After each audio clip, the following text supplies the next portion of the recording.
बिस्मिल्लाहिर्रहमानिर्रहीम। तहसीलुन नहव की तमरीन नंबर 32 में खुशामदीद। आज के सबक के अंदर हम जमा मुकस्सर और इसी तरीके से जमा सालिम के बारे में पढ़ेंगे। तो देखिए, ये जो मशक है, पहले आप सवाल देख लें सवाल क्या है, फिर इंशाल्लाह उसको यहाँ पे हल करेंगे। सवाल ये है कि ज़ैल की लिखी हुई जमा के सीगों में इन सवालात का जवाब दो। ये कुछ सवालात हैं जिनका जवाब देना है। पहले तो ये है कि जमा तकसीर कौन सी है और जमा तस्हीह कौन सी है। फिर जमा तस्हीह की कौन सी किस्म है, जमा मुज़क्कर है या जमा मुअन्नस है।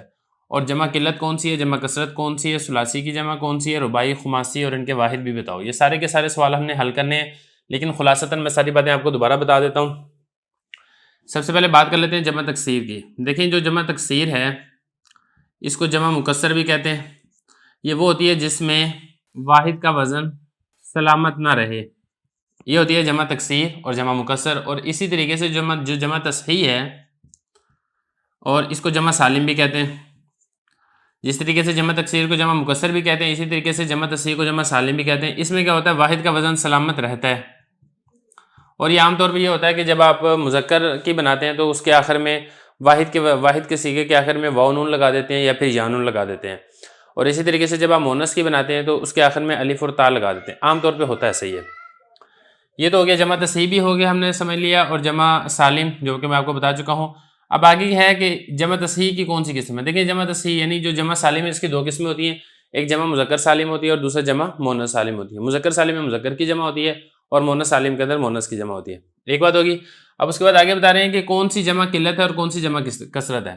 देखिए, जमा किल्लत और जमा कसरत के बारे में भी हम पढ़ चुके हैं। बाकी इसके बारे में एक लिंक भी आपको डिस्क्रिप्शन में मिल जाएगा जिसमें सारी तफसील मौजूद है, जो कि नहव मीर का सबक है। जमा किल्लत में ये होता है कि 3 से लेकर 9 तक इन अफराद पर जो लफ्ज़ दलालत करता है उसको जमा किल्लत कहते हैं, और 10 या 10 से ऊपर जितने अफराद पर लफ्ज़ दलालत करता है उसको जमा कसरत कहते हैं। जमा किल्लत भी हो गया, जमा कसरत भी हो गया।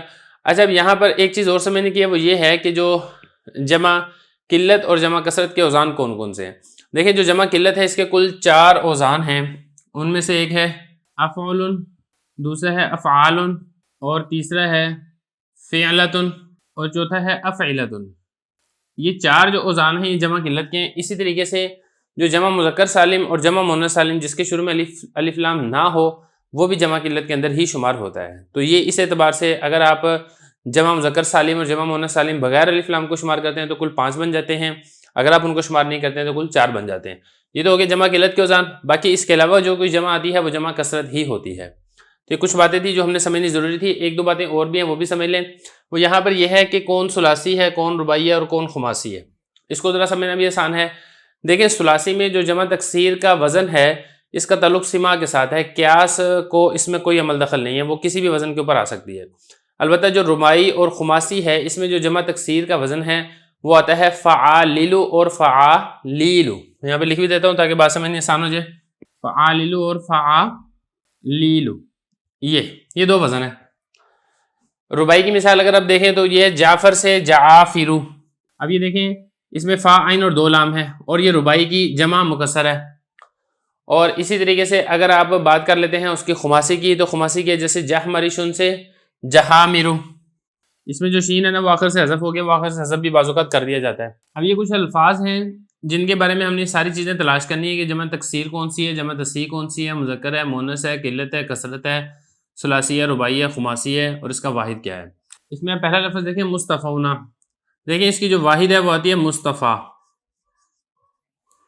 ये इसकी वाहिद है, मतलब ये है कि अल्लाह का चुनिंदा बंदा।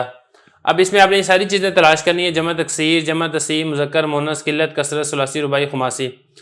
सबसे पहली बात कर लेते हैं कि जमा तकसीर है या जमा तस्हीह है। तो देखें, इसमें वाहिद का वज़न सलामत है। मुस्तफ़ा ये वैसे का वैसे ही है, बस आखिर में वाव नून का इजाफा कर दिया गया है, तो लिहाजा ये जमा तस्हीह है, जमा तकसीर नहीं है। और उसके बाद ये कि मुज़क्कर है या मुअन्नस है, तो ये मुज़क्कर है। मुज़क्कर क्यों है? क्योंकि मुज़क्कर की जमा वाव नून के साथ आती है, मुअन्नस की जमा वाव नून के साथ नहीं आती है। उसके बाद आगे देखें, किल्लत है या कसरत है। तो देखें, जमा किल्लत है, क्योंकि मैं आपको ऊपर बता चुका हूँ कि जो जमा तस्हीह है या जमा सालिम है वो जमा किल्लत ही होती है अगर उसके शुरू में अलिफ लाम ना हो। तो जमा किल्लत है, जमा कसरत नहीं है। सुलासी, रुबाई या खुमासी, इन तीनों में से कौन सा है? तो देखिए, इसमें से ये है सुलासी है, रुबाई या खुमासी नहीं है। रुबाई या खुमासी क्यों नहीं है वो मैं आपको बता चुका हूँ कि जो रुबाई और खुमासी है वो फ़आलिलु और फ़आलीलु के वज़न पर आती है, जबकि ये इस वज़न के ऊपर नहीं आ रही है। अब उसके बाद अगला लफ्ज़ देखें अखयारु। देखिए जो अखियार है, इससे सबसे पहले आप वाहिद निकालें। वाहिद इसकी आती है खैर या खैरुन आप कहें। और इसमें अब ये देखना है कि जमा तकसीर है जमा तसी है। तो देखें जमा तसी नहीं है, क्योंकि इसमें वाहिद का वज़न बरकरार नहीं रहा है, टूट चुका है, लिहाजा ये जमा तकसीर है। और उसके बाद मुज़क्कर है या मोनस है, तो ये मुज़क्कर है, मोनस नहीं है। किल्लत है या कसरत है, अफ़उलन अफ़आलन अखयारुन अफ़आलन के वज़न पर है। और जैसा कि आपको मालूम है कि जमा किल्लत के 4 वज़ान में से एक वज़न अफ़आलन है, लिहाजा ये जमा किल्लत है, जमा कसरत नहीं है। और उसके बाद ये कि सुलासी, रुबाई, खुमासी, इन तीनों में से कौन सा है, तो ये सुलासी है। और ना ये रुबाई है ना ये खुमासी है, क्योंकि रुबाई और खुमासी में आपको बता चुका हूँ फ़आलिलु और फ़आलिलु के वज़न पर आता है। अगला लफ्ज़ देखें आप, मुत्तक़ूना। सबसे पहले इसकी वाहिद निकालें। इसकी वाहिद आती है मुत्तक़िन, ये इसकी वाहिद है। अब उसके बाद जमा तकसीर है या जमा तस्हीह है, तो देखें ये जमा तकसीर नहीं है, क्योंकि इसी लफ्ज़ के आखिर में वाव नून का इजाफा कर दिया गया, तो ये जमा तस्हीह है। जमा तस्हीह की पहचान का बड़ा आसान तरीका है कि आप उसके आखिर में देखें, अगर वाव नून है तो फिर वो जमा तस्हीह होती है, या नून आ जाए तब भी जमा तस्हीह होती है, या अलिफ ता आ जाए मोनस में तो तब भी वो जमा तस्हीह होती है। आगे देखें मुज़क्कर है या मोनस है, तो ये मुज़क्कर है, मोनस नहीं है, क्योंकि मुज़क्कर की जमा तस्हीह वाव नून के साथ आती है।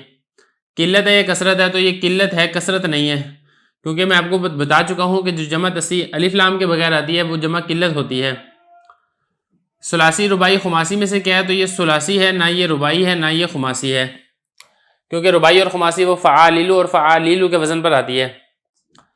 आगे चलें, अगला लफ्ज़ है क़ानितातुन। ये जो क़ानितातुन है, इसकी वाहिद आती है क़ानिततुन, इस तरतीब से। अब इसी की ये जमा है क़ानितातुन। अब ये जमा तकसीर है जमा तस्हीह है, तो ये जमा तस्हीह है, क्योंकि इसी के आखिर में अलिफ ता का इजाफा कर दिया गया है, तो लिहाजा जमा तकसीर नहीं है बल्कि जमा तस्हीह है। मुज़क्कर है या मोनस है, तो मुज़क्कर नहीं है, क्योंकि मोनस की जो जमा तस्हीह है वो अलिफ ता के साथ आती है, तो ये मोनस है। किल्लत है या कसरत है, तो ये किल्लत है, क्योंकि आप ऊपर पढ़ चुके हैं जो जमा तस्हीह अलिफ लाम के बगैर आती है वो जमा किल्लत का ही वज़न शुमार होता है, तो ये किल्लत है, कसरत नहीं है। सुलासी है, रुबाई है, खुमासी है, तो ये सुलासी है, ना ये रुबाई है ना ये खुमासी है। अगला लफ्ज़ देखें मज़ाजिउ। ये जो मज़ाजिउ है ये जमा है अल-मज़जा की, अल-मज़जा की ये जमा है। अब उसके बाद देखें जमा तकसीर है जमा तस्हीह है, तो देखें ये जमा तस्हीह नहीं है बल्कि जमा तकसीर है, क्योंकि वाहिद का वज़न इसके अंदर बरकरार नहीं रहा है। अब उसके बाद आगे मुज़क्कर है या मोनस है, तो ये मुज़क्कर है, मोनस नहीं है। और उसके बाद आप आगे देखें किल्लत है या कसरत है, तो अब इसका वज़न देखें ना, वज़न इसका आ रहा है मफ़ाइलु, तो मफ़ाइलु का वज़न है वो जमा किल्लत का वज़न नहीं है, तो लिहाजा ये जमा कसरत है। और उसके बाद सुलासी, रुबाई, खुमासी में से क्या है, तो ये सुलासी है, ना ये रुबाई है ना ये खुमासी है, क्योंकि रुबाई और खुमासी वो फ़आलिलु और फ़आलिलु के वज़न पर आता है। अगला लफ्ज़ देखें शुमूसुन। ये शमसुन की जमा है, सूरज को कहते हैं। अब ये जमा तकसीर है जमा तस्हीह है, जमा तस्हीह तो नहीं है, क्योंकि इसके अगर जमा तस्हीह होती तो आखिर में वाव नून या नून आता या अलिफ ता आता। वाहिद का वज़न इसमें बरकरार नहीं रहा, लिहाजा ये जमा तकसीर है। मुज़क्कर है या मोनस है, तो ये मोनस है, मुज़क्कर नहीं है, क्योंकि जो शम्स का लफ्ज़ है ना वो अरबी के अंदर मोनस के तौर पे इस्तेमाल होता है, इसलिए इसको मोनस करार दिया गया। किल्लत है या कसरत है, अब ये फ़ुऊलन के वज़न पर है, और फ़ुऊलन का वज़न है वो जमा किल्लत का वज़न नहीं है, लिहाजा ये जमा कसरत है। सुलासी है, रुबाई है, खुमासी है, तो ये सुलासी है, ना ये रुबाई है ना ये खुमासी है। तो इस तरतीब से आपने इस मशक को हल करना है। कुछ अल्फाज मैंने कर दिए हैं, बाकी जो अल्फाज हैं वो इंशाल्लाह हम इससे अगली मशक के अंदर करेंगे।